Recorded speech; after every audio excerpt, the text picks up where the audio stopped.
I had a really good talk with Dean Stowe last week. It's interesting. It's a very powerful topic. It affects college, elementary school, high school, junior high school. It's going to affect our society hugely in the next 20 years.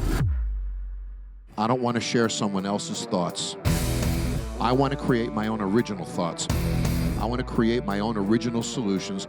I want to look at situations and come up with my own phrasing, my own words, and do it my way. This is the Jon Taffer Podcast. Shut it down! Hello, everybody. Welcome. I'm Jon Taffer. This is my Jon Taffer Podcast, and it's another week in paradise. Last week, we had a great talk with Stowe Shoemaker, who's the dean of UNLV, James Harris School of Hospitality, which is the number one ranked hospitality university in the country. Yep. And, of course, my local university, and I have a very close relationship with UNLV and Dean. And it was a really fascinating talk about where the industry is going and how education is changing to accommodate it. And, Corey, so much about technologies. Right, yeah. And how technology plays not only such a large part in teaching, but how it plays such a large part in the restaurant industry now. And I certainly have learned that with Taffer's Tavern. So this week we're going to take your calls. And I wanted to see what you guys sort of think about where this is going. But there's a couple of things I want to talk about before we get there for today. I got a chance to. I don't want to get too political. I don't try to get too political on this podcast. But what sort of bothers me is that from citizens, we've become targets. So think about this, Corey. Last week, one of the parties, I won't even mention with because it doesn't matter, because one party's last week, the next party's this week. Mm-hmm. It was all about analyzing you demographically, saying the words that move this group of voters than that group of voters, understanding what to say at this time versus that time. And, if they were out on the road campaigning, they'd be having one conversation in Florida with a Cuban audience, they'd having another conversation in New York with another audience. And everything is so targeted today. And I'm going to tell a story that I've never told before. It's not public, but I'm going to tell it. About a year ago, maybe it was 8 months ago, I was asked to run for Congress. Oh, yeah, I remember that. And you remember this, Corey. I went to Washington. And I thought to myself, maybe I could make a difference from the inside out. Because I don't fit under any traditional party envelope. Mm-hmm. I guess I'm a little more socially liberal. Yeah, just listen to one episode of the podcast. Yeah. I guess you know that, right? I'm a little socially liberal, but I'm very fiscally responsible. And, of course, those two things slap each other in the face sometimes. But the reality is I can't spend what I don't have. So, I look at this in a responsible kind of way. But it sort of bothers me. When I was younger, speeches were sort of national. They spoke to everyone, Corey. They didn't just speak to one group. And I just find it so scientific. So I'm asked to run for Congress. I said, well, I'm going to think about it. And a dear friend of mine says, John, I'll be a campaign a finance director for you. I'll make sure you get all the money that you need to run for a campaign. And I was told that a campaign in the district that I was considering running in would be about $4.5 million. So I'd have to raise $4.5 million to be able to do this. And I'm thinking, well, maybe I can make a difference. So I investigated. I go to Washington. And I go to Washington for a couple of days. I meet with a lot of people. Of course, I won't mention names. I meet with some leaders, some congressmen, some senators, some wonderful people. And I met with some people on both sides, but some wonderful people who were there because they really care. And they really cared about bringing new people into the fold. And that's why they were talking to me. And then one day I spent with the campaign marketing companies. Mm. So they had a day meeting other congressmen and senators to sort of talk about how they handle their businesses and such. And then I met with the campaign people. So I met with the marketing managers, the messaging people, the media buyers, and all of those people. And they sat down at the table and they showed me the demographic studies that they've done for this person and that person and how they changed this message and that person won, but it wasn't the original message that he had. Maybe it wasn't even what he believed, but it was changed and he won. And I realized that, I talk about bar science all the time. This is political fucking science. Yeah. And what they're doing is they are analyzing so much. And as a result, they say what we want to hear much more than what they believe. And that scares the shit out of me. Yeah. And when you really think about it, Corey, if I don't know what you believe, how can I anticipate what you're going to do? Mm-hmm. If you're not driven by beliefs, then what are you driven by? Money? Payoffs? Buy-offs? Fame? Ego? If you're not driven by one, you have to be driven by all the others. And it really concerns me. So I, of course, chose not to run because here I am. And that doesn't mean I won't in the future, Corey. And, Right. and I'm considering something else, another office. It's possibly. not that way. But it's just not that way. And I found that the real problem with it was for me to do it, I'd have to make hundreds of phone calls and just ask everybody I know for money. $25, $50, $100. And I would spend the next year of my life raising money, calling my friends to ask for money. And the whole process of asking for money was really bothersome to me. You know, I'm not the kind of person to call you up, Corey, and say, listen, give me some money. Right. You know, donate to my campaign. I'm the guy who's going to change your world. Yeah. Give your money to me. I had a real hard time saying that. Now, I'm on the board of some charities. I have no problem asking for money for them. But it was different. And it made me a little uncomfortable. And I realized that there's some people in life who are comfortable taking your money. And then there's other people in life who aren't. And I guess I'm one of those who aren't. And it was a fascinating process to go through and realize the amount of analytics and how much the message is honed and the TV spots are honed and how little of it in the end is driven by the candidate's personality or driven by the candidate's ideals as compared to the data and the purpose that they identify. So, you know, that's sort of what's going on. And I watched last week with one party, you know, all the structured speeches and the things that they're saying and the things that they're avoiding. And I see a candidate on one side of the aisle or one side of the party, Corey, and I'm going to say this, I'm going to get beat up like this today. One of our presidential candidates today is sitting in a basement doing no media activity at all. Now think about that for a second. Hundreds, if not thousands, of media companies have asked this man for an interview. Thousands want to talk to him today. They'll send crews, they'll do remotes, they'll do it on Skype, they'll do it on Zoom, they'll do it on the phone. Radio stations will do it all day long. He has, I'm sure, hundreds, if not thousands of interview requests. And what this man did, who's running for president today, is chose to say no to all of them. That bothers me. Not who he is, not what he stands for. That's not where I'm going here. It bothers me that somebody who's running for the highest office in the country is not seizing the opportunity to talk to the media, that doesn't see that as a responsibility to engage every day, to let us know him, let us know his beliefs, ask questions, get questions answered. That should be our right as a voter, and that should be the responsibility of any candidate. And I'm putting politics aside when I say this. No presidential candidate should be permitted to avoid the media to this degree. It makes me wonder, when somebody avoids something, what the hell are they avoiding? It makes me scratch my head, Corey, you know? Right. Like you're hiding. Yeah. What are you scared of? What are we avoiding? So all of these thoughts go through my mind that are negative because this man isn't talking. And it scares me to think that we would have a president, I'm going to say it, who's hiding in a basement rather than embracing the thousands of media requests around him. Now, I can beat up the other side too. On the other side, we have a president who talks too much, maybe doesn't say the truth all the time, maybe manipulates the media in those kind of ways. I'm not being political here. I'm trying to be factual. So put the politics out of it for a moment. And I ask you this question. Does it bother you that a man who's running for president of the United States has thousands of media requests and chooses to do none of them? Does that bother you at all? Do you think that's right? Do you think that's the kind of relationship that any politician should have with their constituency? I wonder. And I didn't want to be political today. Sometimes I can't help myself, Corey.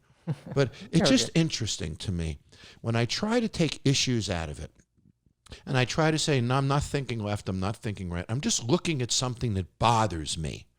And any candidate who did this, it would fucking bother me. So, you know, I plead to open this up to the media. I plead for interviews, for discussions, for dialogue. This is a very important time, and I think all of us should demand it. All of us should demand that the candidates who are running for president of the United States have accessibility by the media, that questions are asked so they can be answered, that they're not shielded from questions and answers, that in essence invades our ability to make decisions properly and to know who the heck we're voting for. And I say that in a completely non-political way. It just bothers the fuck out of me. Yeah, that makes sense. I didn't even think about it that way. Yeah, and if you put politics out of it, it Right. stinks. There's something not right about Right, that. like what? Yeah. What are you hiding from? Yeah. You know, other presidents, other candidates would seize these opportunities. yeah. They'd be doing every interview they can. They want to get their message out. They want to this, they want to that. But no, not this time. And it bothers me. Yeah. So you know, I just want to see that change. I want to see those interviews, those questions, those answers. I want to see this happen so we Americans can have some type of a dialogue with the man who's trying to run for president of the United States. We know what we got on one side. I'd like to know what we got on the other side. Wouldn't you, Corey? Absolutely. Yeah. And then you can make a decision. Right. Yeah. So I don't think either side should be hiding. So what about schools going back? Yeah, I think all the schools are pretty much started up now. Yeah. So some of them we're having big problems with, others we're not, but it's, you know, it's to be expected. And, you know, it's, I wonder how history is going to look back at this when you really think about it. You know, they all talk about the pandemic of 1918 and they talk about this and they talk about this and smallpox and all of these, tuberculosis and all of these other medical crises that we've gone through. And, you know, history looks at things a little differently. I wonder how history looks at this. I wonder if we'll ever know if the lockdown was the right thing to do or the wrong thing to do. I wonder. Yeah. You know, it's interesting. You do a lockdown, but then you undo it, and the effects of having a lockdown goes away pretty quickly when everybody starts hanging out with each other. Yeah. So, you know, I wonder if history would be kind to the way we as a society have treated this. I wonder if history would be kind to you in the way you've treated this. You know, I look at you, Corey, and you know, you're young. You're just 25, right? You Right. turned 25. Yeah. Just turned. You know, you're wearing a mask. I know your friends are. You've looked at this pretty responsibly, you know, Absolutely, and, you know, you look at it seriously. And, you know, I'm guessing that history would look at the way you acted as responsible. Sure. History is going to judge us as a society and the way we have dealt with this. And it's interesting to see where that lands. You know, I often wonder. But there's many bad things going on that concern me, and one of them is education. And I want to talk about that for a moment. I want to talk about distancing for a moment. You know, I did a podcast, several months ago on Zuckerberg's podcast. Oh, okay. And before my interview, I was listening to the interview before me. And I'm sitting and I'm wearing my headphones and I'm next. And as often happens, I'm listening to my interview. And the person before me was talking about how the technology industry has gotten so excited about distant learning, how they've gotten so excited about virtual trade shows and virtual retail, and how excited they are about, in essence, destroying the businesses of the others. And it was interesting because I listened to this interview, and this digital person, this digital thought leader, was, and I get it, was incredibly excited at the opportunities in the digital world to reinvent education, to reinvent college education, reinvent retail experiences, create virtual everything, in essence, Corey. But by doing that, they're disrupting every other business, and there was no sensitivity for that, no thought about that at all. And as I watched this interview, listened to this interview, at the end of the interview, it was like jubilant. Oh, man, they were so freaking excited about this. And then it came time for my interview, and I was supposed to talk about the bar space and what was going on in the bar industry. And the first thing I remember saying was, I just before I even talk about my industry, I just got to tell you, the conversation that I just heard was horrifying. And they were talking about how, parents can monitor children's screen time. Can you imagine that, Corey? You're 10, 12, 13 years old, and your parents require that you get your 6 hours of screen time every day. And that this app is going to track your screen time and track your key punches and monitor if you're doing your job. And I guess your parents are going to receive a management report at the end of the week that'll say, Corey spent this amount of hours on his computer, and he spent this amount of time on this page and that amount of time on that page, and blah, blah, blah. So we are now going to be managing our children's education through a frickin' management report delivered on our phone on a dashboard for home learning. Yeah. Fuck, Yeah. Wow. Well, I mean, we think that's crazy because we didn't grow up that way. Now these kids are going to grow up and they're going to, it's going to be normal. But when I watch being tracked and all this stuff. But it's when I watch futuristic movies, Corey, remember everybody's in their home and everybody's wearing gray and it's like nobody knows each other in some of these futuristic movies, right? And the world is sterile and personalities are gone and opinions are gone. And we're all just sort of functioning machines, right, in these worlds. And there's a bunch of futuristic movies that I can think of like that. I think that's what happens when kids are not ever allowed to be in groups like this. Right, yeah. And I really worry about it. And, when this individual said, well, we'll monitor screen time, I thought to myself, who's going to monitor playtime? Right, yeah. Who's going to monitor time that you sit down during lunch? Remember lunch in the cafeteria? Hanging with your buds at lunch and school and how much that meant to me? Oh, yeah. And recess. It was an escape. For, Absolutely. And my school, they used to let us sit outside in the grass in this area called the Hill. Okay. And we could all sit out there together on the hill. And those were the moments. School wasn't just about education. So my point is this. And, I learned this talking with Stowe last week, and I really want to hear your opinions on this. Should we just secede? Should we just give up and say, okay, we're going to go with distance learning, that's it? Or do we fight for this and say, no? Distance learning is not the way our society should go. Let's fight harder. Let's figure out after vaccines how we get away from distance learning. Let's not allow technology to take over where human interaction led. And what do we as a society do? Do we allow the next phase to take over, or do we hold our ground on the values and the approach that we've had our whole lives? It's an interesting moment in time, and it's just one facet of this. But this is what's going on in our society right now as a whole. We have a choice. We can either walk into the door of the unknown, virtual education, right? A global mentality of the world, right? Different healthcare structures, different this, different that. Reinvent America, redefine everything, redistribute, redefine, reinvent.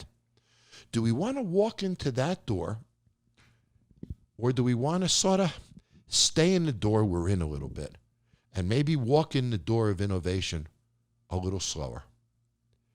And to me, I'm a little scared, Corey, when I see education moving this quickly in such an extreme way. So being in class to none of it, right, that scares me. Yeah. And I just think as a society, we need to think about this moment in time and think about, where do we want to go? Are we prepared to let this wave just take over and allow everything to become digital and isolated? Or do we want to hold our ground on some of these things?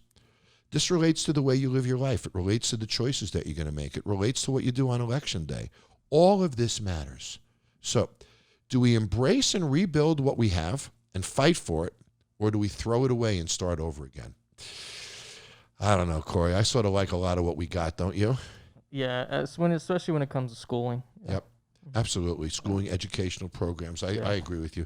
There's so many good things about what we do. And sure, there's a lot of things we can change too. Of course, yeah. I just don't want to lose the good. As they say, don't throw away the bathwater with the baby, as they say, or something like that. Yeah.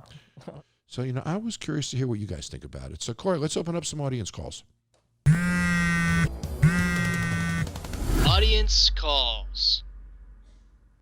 Okay, that was fucking impressive. You like that? I like that. So that was a new one. So I like the voiceover. Audience calls. Yeah. Very nice. I'm feeling like I should say the news and weather right now. What do you think? I know, right? It's a good. 11:05. 95 is open right now. There's a 1 hour delay on Interstate 405. And news at 11.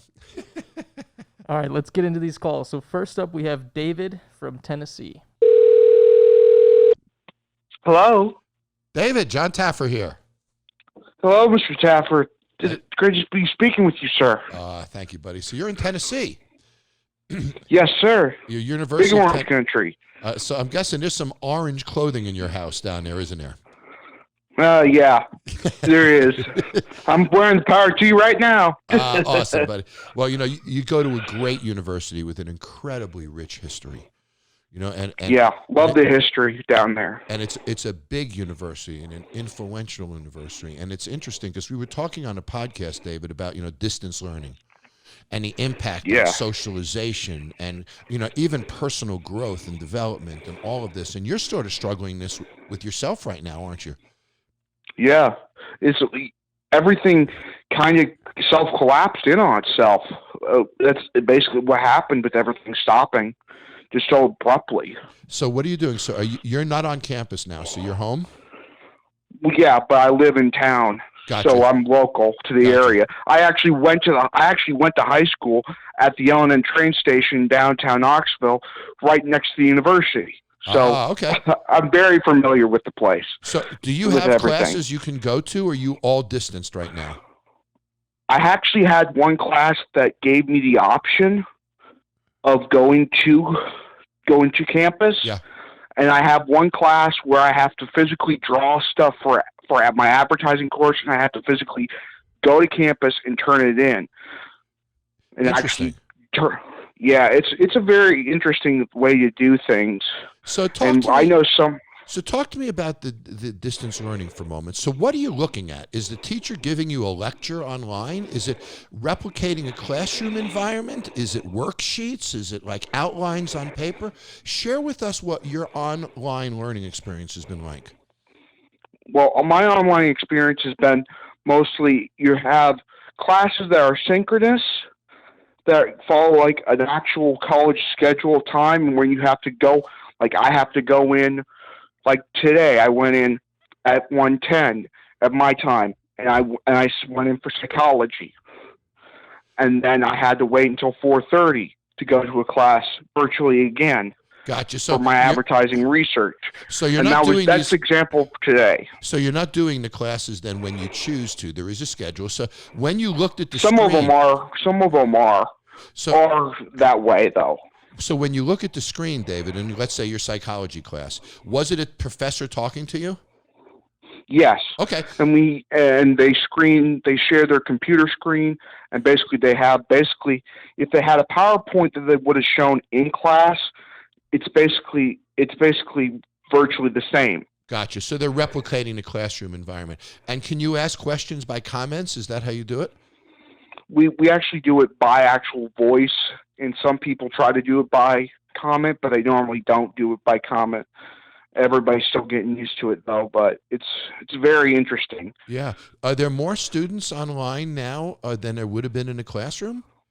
Or you think those ratios are about the same? I actually think that they actually went up. I think they went up because I was looking at some stuff in my personal, through my Canvas and stuff, and one of my teachers actually said this out loud to everybody because we had to take our course from synchronous to asynchronous.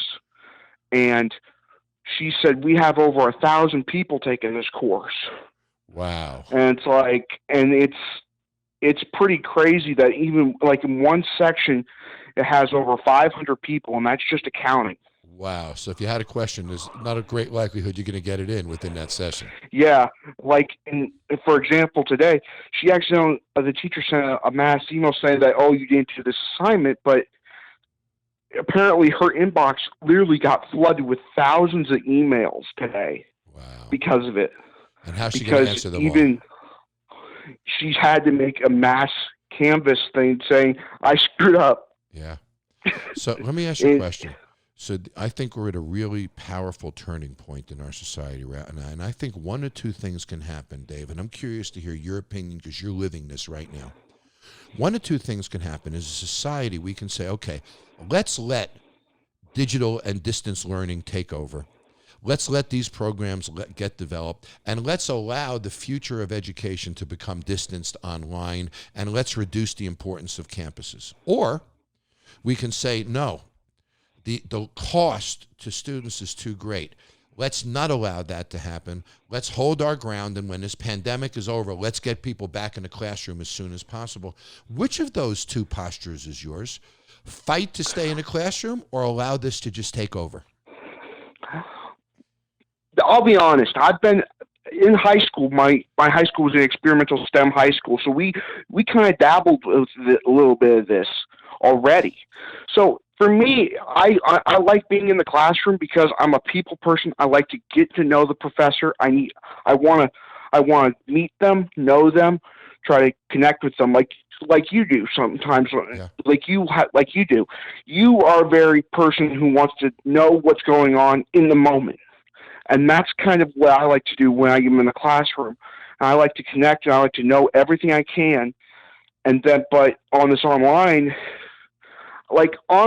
certain things can be done online, like virtual courses of trainings and things like that, things that can be mass replicated. But for some things like accounting or advertising, you have to be very nuanced, and that content is possibly changing. Right. Getting sterile. For advertising, it can go up and down with how things go. Because like my course, I had an advertising course before, like literally that happened, and then right at the stop, it happened, and basically how everything's shifted. It's changed dramatically since the spring semester when it happened. Yeah, it's interesting. It's crazy. In a creative environment, online doesn't work as much. The exchange of brains, the connection of eyes, and physicality, and particularly in creative situations like that, it becomes a real stifling factor, even in corporate environments. Ad agencies, by the way, I have friends, David, that are in the ad agency business, and we're doing creative meetings and sessions on Zoom calls, and it's not the same as locking ourselves in a conference room and having a brainstorming session. So there is a cost, and I think that cost weighs even a little heavier on the creative side. And I think you're right, buddy. So I wish you luck. Good luck down there. Let's hope we get you in the classroom really soon, Dave. Yeah, and keep on doing your great work, sir. You're really inspirational to me, sir. Thank you, Dave. Take care, buddy. I got to tell you, David's a lucky guy down at University of Tennessee. That's an amazing university to go to. What a cool place. Well, next is Hannah. Hannah is a preschool teacher, and I'm really dying to see how things are going in that world. Hello? Hannah, Jon Taffer here. Holy shit, this is great. How are you? Hello? Hi, Jon Taffer here. How are you, Hannah? I'm good, how are you? You're doing good. You got a couple of minutes? Yeah, I do. Where are you in Ohio? Toledo, so right on the border of Ohio and Michigan. Sure, I know Toledo well. I used to actually spend a lot of time in Ohio years ago, and it's a great state. So you're a preschool teacher, and I find it interesting because we've been talking today in the podcast about distance learning and all my fears about distance learning and lack of socialization and connection. And I'm a little concerned that we as a country are so quick to throw away in-classroom learning and allow digital and distance learning to sort of take over. And I've been asking my listeners, and I'd love to ask you this question and talk about it for a moment, Hannah. If you had a choice of saying, okay, let's let social distancing and distant learning take over, and let's allow the digital world to develop our education in the future, or would you say, no, I'm fighting for the classroom. I don't believe that should happen. I don't believe that's progress. We need to keep kids in the classroom. Which two sides of that do you fall down on being a preschool teacher? Definitely no. A lot of my students, they're 3 and they're 4, some 5-year-olds. They don't know how to process emotions, let alone how could we expect them to work a computer or learn through a computer. And when we have our morning circle time, they can't, I have I call them their listening circles, where they have to sit on, and I say it charges up the rest of the day so that they can pay attention. I would never even fathom being able to teach preschool through a computer, especially for those who are on like IEPs or they have, a learning disability or something like that. I don't think it's feasible. Yeah, it's interesting. I have a 1-year-old grandson, and he's in preschool, and he just went from the infant room to the 1-year room, right? Big deal, right? Mm-hmm. Yeah. Traumatic change for this little guy. Yeah. And some kid bit his arm. Not too bad, but bit his arm the other day. So now a kid takes a toy away from him a couple of days later, and now he bites the kid's arm because he learned it from the other kid.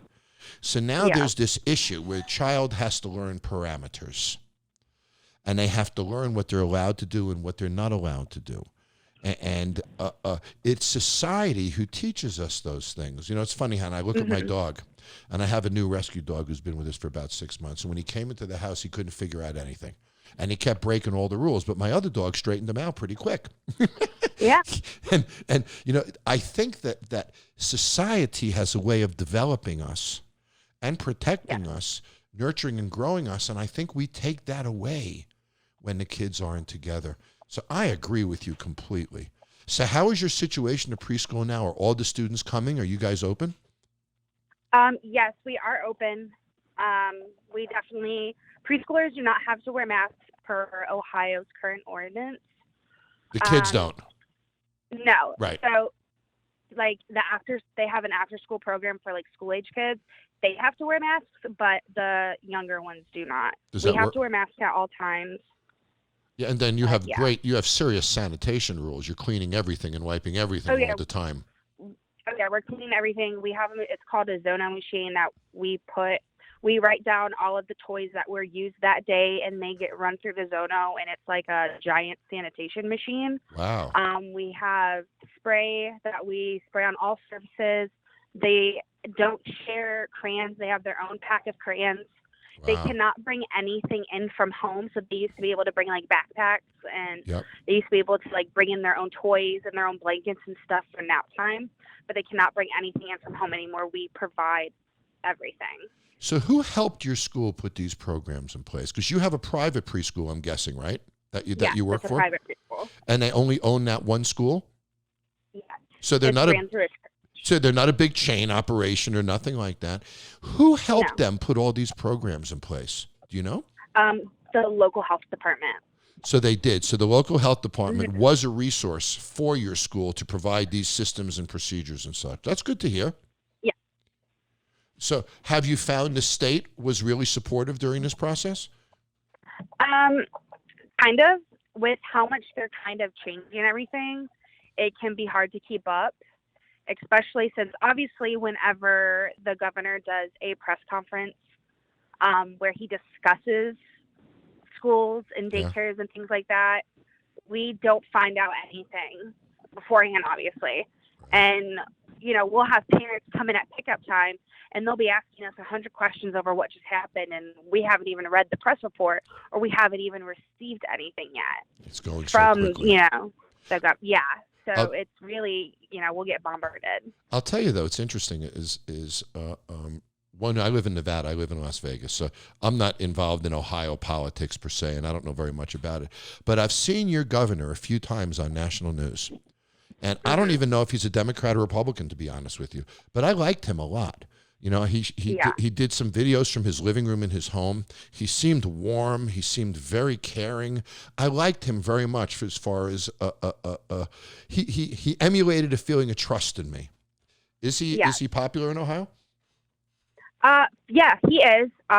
This is his first term as governor, and I really think that obviously no one wishes COVID happened, but I think he really showed most of Ohio that he's fully capable of handling major issues like this and taking care of things. Yeah. Because Ohio really kind of led the way for a lot of shutdowns and procedures and ordinances and things like that. Yeah. It's interesting. I gave a speech at GOPAC, a political convention last week, and I was talking about how this has changed so much because the science has changed so much, and we knew so little. Yes to this, no to this, no to that, yes to this. I mean, it kept changing and changing.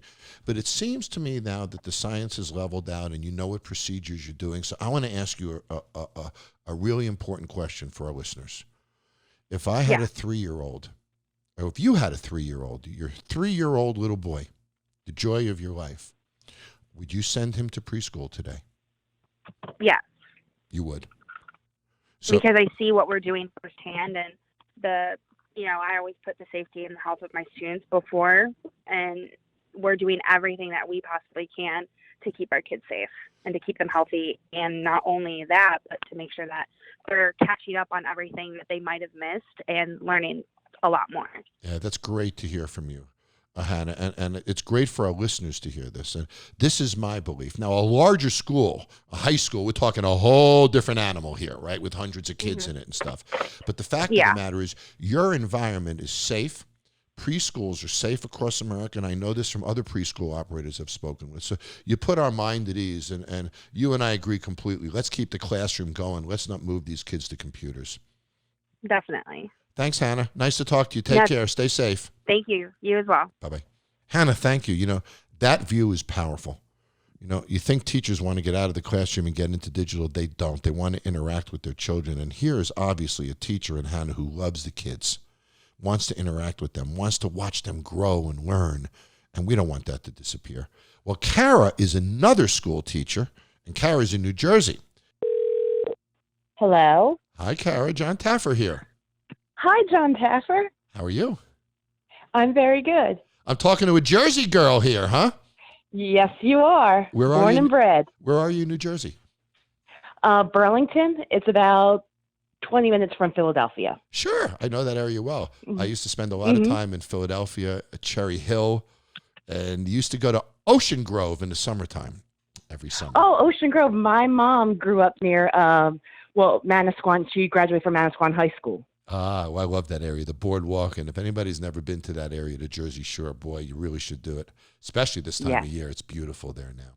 So, Kara, we've been talking today as a follow-up to my conversation with Dean Stowe Shoemaker, who is the dean at UNLV Hospitality School. And we were talking about the changes to education and all the things that are going on with distant learning and such. And I was eager to talk to you because you're a teacher. And what grade do you teach? I teach English as a second language for kindergarten through sixth grade. Okay, so you're teaching young children who obviously don't have the best of sanitation practices, right? Stick everything in their mouths and their ears, right? Yes. Of course.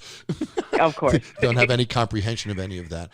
And No. we were talking about the whole premise of distance learning versus classroom learning, and I'm really worried about distance learning, Karen, and the impact it has on our children when we start to separate them and they live their lives monitoring screen time rather than time with other children and stuff. And question, and then I want to ask you about your thought on universal plan. As a teacher, as this moment in society, we have a choice. We're either going to allow digital and distance learning to take over because it's creeping into our lives more and more and more, or post-COVID, we're going to hold our ground and say, no, there's a place for digital learning, but we have to keep the classroom. Which of those two sides do you land on? I agree. I think post-COVID, we're going to all say, like, no, we need to, the one-on-one is better than the screens and the distance learning because kids need to learn how to be socialized. I completely agree. They need to learn how to act in public. Like, they can't go out and get a job unless they've been around people. I agree. You know, it's interesting. I was telling the story a little earlier about I have a new dog, a new rescue dog in my house. And he came in the house. He didn't know any of the rules. So he did everything wrong. But my other dog straightened him out real quick. I didn't have to. But children teach each other. And they provide boundaries to each other. You learn to be funny, not when you're with your parents. You learn to be funny when you're with your kid, you're with your friends. Right? Yes. You learn to be a hero with your friends, not your parents.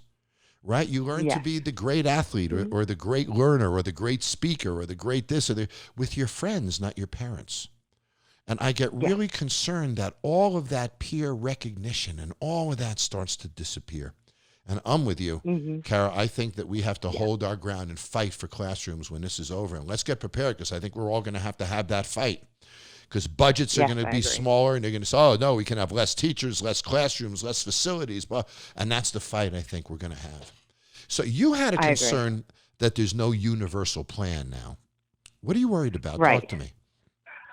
Well, there's when we went out in March, we basically had 48 hours to put together a plan, and teachers are very resourceful, and we all bonded together. Like, I would be on calls with all my colleagues to figure out what to do. We had the screens, we gave out laptops, and we actually ran off packets for the kids that didn't have laptops or like hotspots or Wi-Fi, so we could cater to both. And we also had them come in and get food while they were out. We had cafeteria workers who would come in and do a pick and go. But so we had to throw this all together. So we thought the Department of Education would come together and make a plan for when September happens, because we saw the numbers in June and they weren't going down Yep. like we thought they were going to. But and said, well, it's up to the districts, and they threw them under the buses. And I feel really bad for my administrators and for my Board of Education, because they got like I think it was 100 and some page document saying this is what you need to do. Wow. And we can't tell you how to do it. Go ahead and try. It's interesting. So Do you feel then that the state health department or whatever the resources have not been effective in providing you guys with at least a statewide plan that was executable? Well, I think it's the Department of Education, because they basically said, like, the CDC guidelines, here you go. And we were like, a lot of this we can't do, because I work in a low-income district, and, right. Just getting laptops for kids were a big thing for us. Yeah. So we think they even hung the states out to dry. So do you feel like it's getting better now? Do you feel like the resources are starting to come your way, and that maybe there's a little light at the end of the tunnel, or are you not seeing that yet?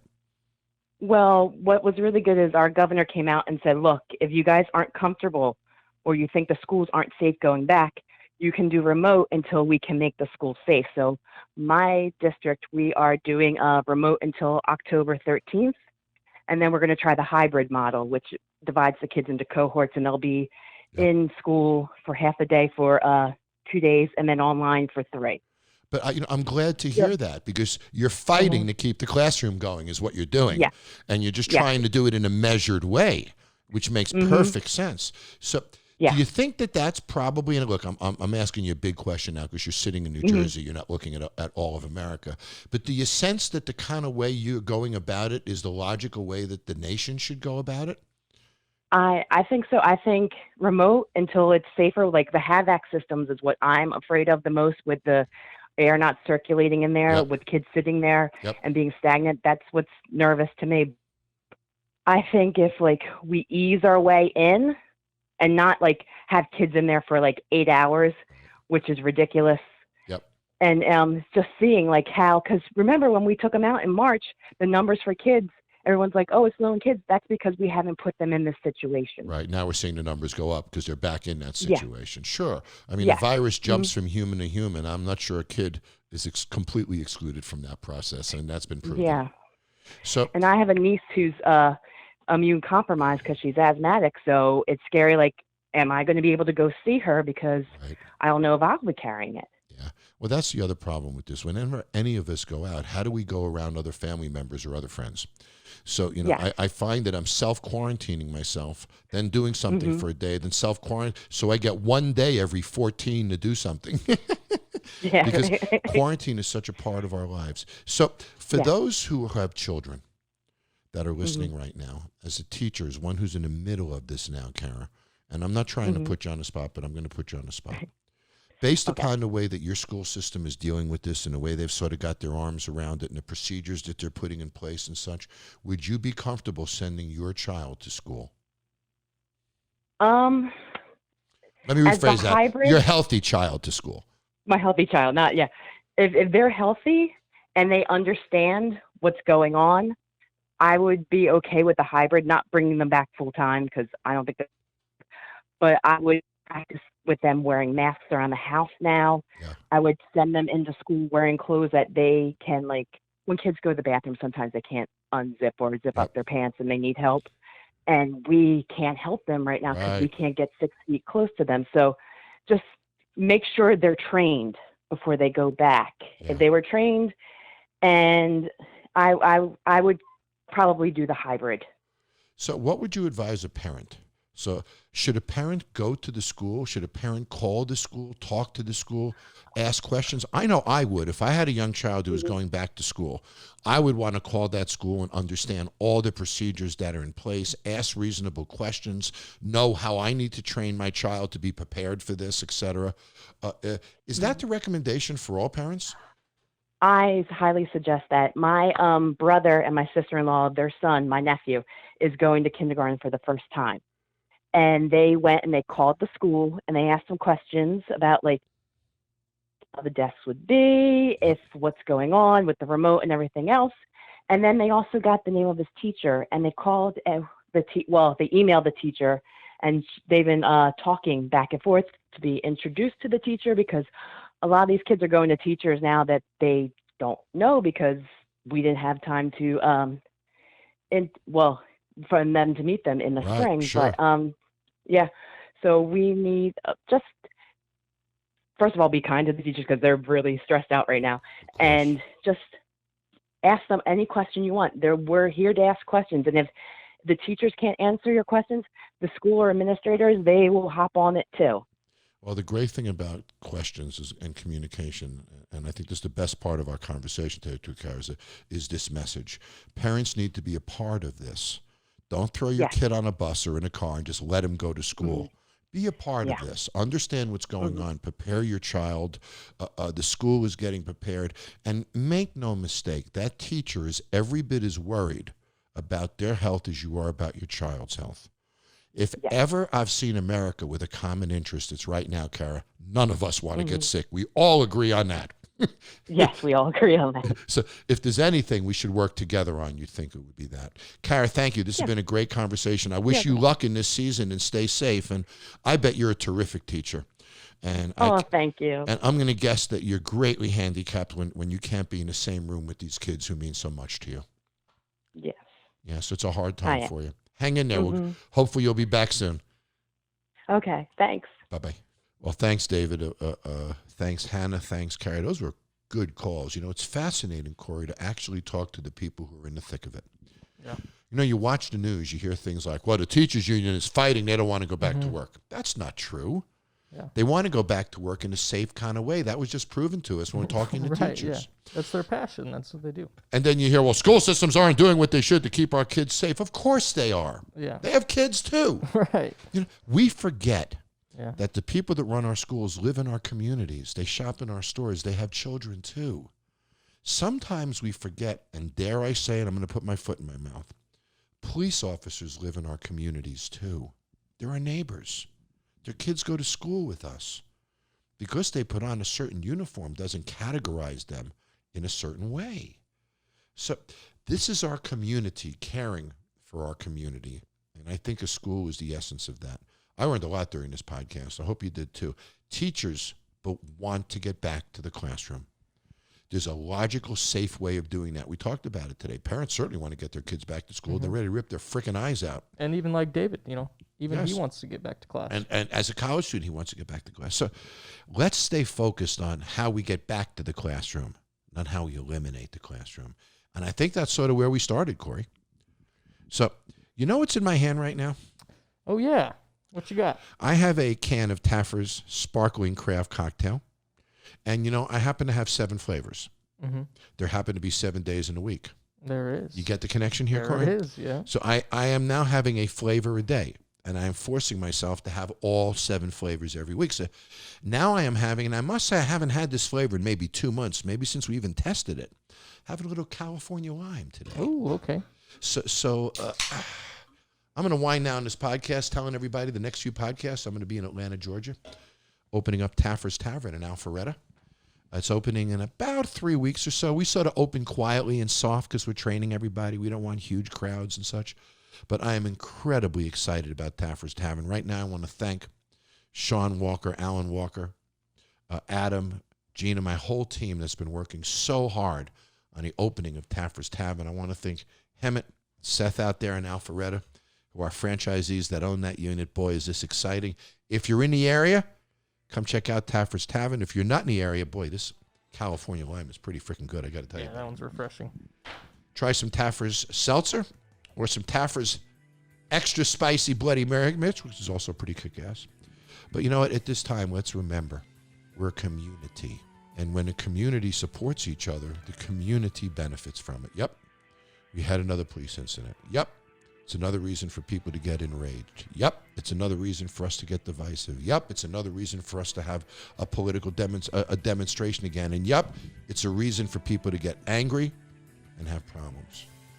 But as a community, we solve things. As a community, we grow. So let's remember our sense of community these next few weeks as we get past the primaries and all the divisiveness of the election. Let's hold our candidates accountable. Let's make certain they answer the questions of the press, no matter what side of the aisle you're on. Let's make sure they're held accountable. Let's make sure we know what their positions are. Let's make sure we know what we're getting. Let's hold our politicians and each other accountable to be a sense of a community these next few weeks. Because I got to tell you, buddy, when you're in a community that has a sense of community, there's nothing better than that. Talk to y'all next week. Take care. Do you want to see more of this podcast? Then hit subscribe right now. No excuses.